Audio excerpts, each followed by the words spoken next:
இன்றைக்கி நம்ம வீட்டில் கறிக்கோழி வெட்டி சிக்கன் பிரியாணி செய்யலாம் எல்லாத்துக்குன்னு ஒரு ஐடியா பண்ணுங்க. பண்ணினோம், ஆனால் சமைக்கிறது கொஞ்சம் கஷ்டமாக இருந்ததுங்க.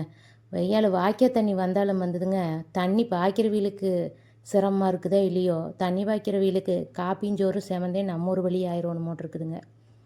உங்கள் ஏரியாவில் வாய்க்கா தண்ணி பாயுதான்னு சொல்லுங்கள். இந்த வெயிலில் வாய்க்கா தண்ணி கிடைக்கிறதே பெருசுங்க.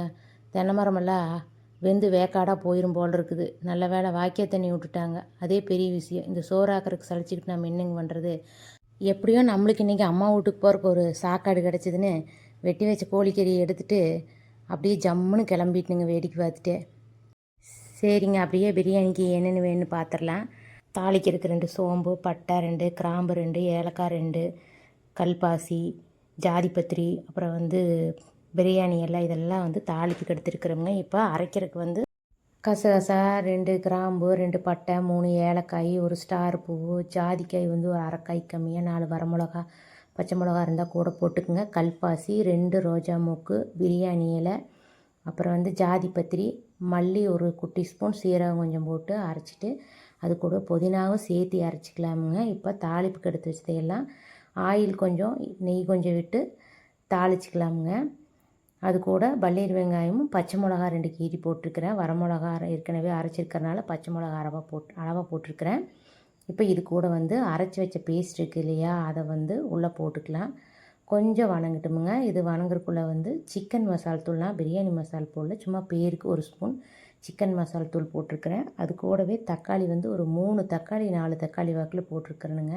இந்த தக்காளி வேகிறதுக்கு கொஞ்சம் உப்பு போட்டு நல்லா வணக்கி விட்டுடலாம். இது நல்லா எண்ணெய் பிரிஞ்சு வரட்டுமுங்க. இப்போ சிக்கன் 1 கிலோ வெட்டி வச்சுருக்கிறேன், பிராய்லர் சிக்கன். அதை போட்டு நல்லா வணக்கி விட்டுடலாமுங்க. நான் 3/4 கிலோ சீரக சம்பா அரிசி போட்டிருக்கிறேன். நீங்கள் 1 கிலோவுக்கு 1 கிலோ சரியாக போகிறனால போட்டுக்கலாம். பீஸ் நிறைய வேணுங்கிறதுக்காக நான் அப்படி போட்டிருக்கிறேன். இப்போ இதுக்கு இந்த சிக்கன் கூட மல்லி இலையும் கொஞ்சம் புதினா இலையும் போட்டு வணக்கி விட்டுடலாமுங்க. இப்போ தண்ணி கொஞ்சம் ஊற்றிடலாம்.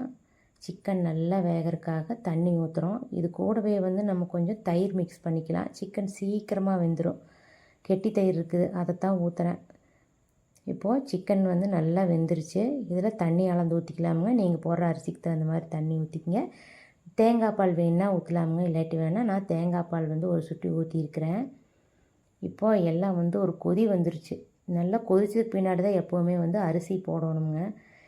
அப்போ தான் அந்த ஃப்ளேவரெல்லாம் அந்த சிக்கனில் இறங்கும். அரிசி போட்டு ஒரு கலக்கி விட்டுறலாமுங்க, இல்லாட்டி அங்கங்கே வெள்ளை வெள்ளையாக அரிசி நின்றுக்கும், கலங்காது. இப்போது இதில் மறுபடியும் கொஞ்சம் உப்பு தேவையான அளவு போட்டுக்கோங்க, ஏன்னா நம்ம சிக்கன் கலவாக தான் போட்டிருக்குறோம். இப்போ அரிசிக்கு சேர்த்து கொஞ்சம் உப்பு போட்டுட்டு மேலே மல்லி இலை புதினா இலை 2ஐயும் மிக்ஸ் பண்ணி போட்டிருக்கிறேன். லெமன் அடுத்த ஸ்டேஜில் தான் புளியணுங்க. நல்லா ஒரு மிக்ஸ் பண்ணி விட்டு உப்பு கலங்குற அளவுக்கு தட்டம் போட்டு மூடிடலாமுங்க.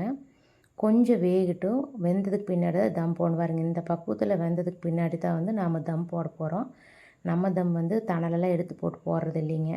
அடியில் பற்றிக்கிற மாதிரி இருக்குது. கொஞ்சம் கலக்கி விட்டுறலாமுங்க. கலக்கி விட்டு இதுக்கு மேலே இன்னும் கொஞ்சம் மல்லித்தலையும்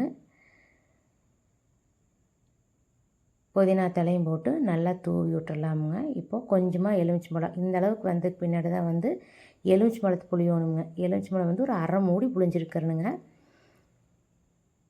புளிஞ்சு இதை மறுபடியும் ஒரு தடவை மிக்ஸ் பண்ணி விட்டு, ஏன்னா மிக்ஸ் பண்ணலைன்னா அங்கங்கே நின்றுக்கும். நெய் கொஞ்சம் ஊற்றிக்கலாமுங்க. நெய் நிறையா இருந்தால் தாராளமாக ஊற்றுங்க.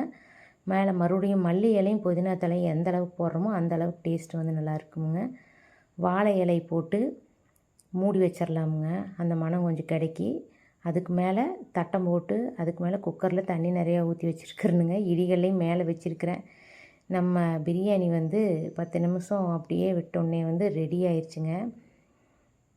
இப்போ பிரியாணி எடுத்து இதுக்கு மேலே மறுபடியும் நெய் கொஞ்சம் சேர்த்தி கலக்கி விட்டோம்னா கொஞ்சம் உதிரி உதிரியாக வருங்க.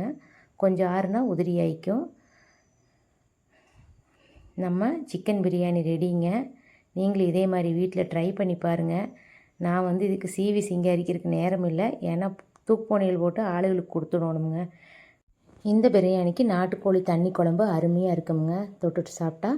நாட்டுக்கோழி தண்ணி குழம்பு வீடியோ அப்லோட் பண்ணியிருக்கிறேன். லிங்க் கீழே கொடுக்குறேன், செக் பண்ணி பார்த்துக்குங்க. இதே மாதிரி பிரியாணி நீங்களும் செஞ்சு சாப்பிட்டு பாருங்கள். மறுபடியும் அடுத்த வீடியோவில் பார்க்கலாமுங்க. பாய்ங்க.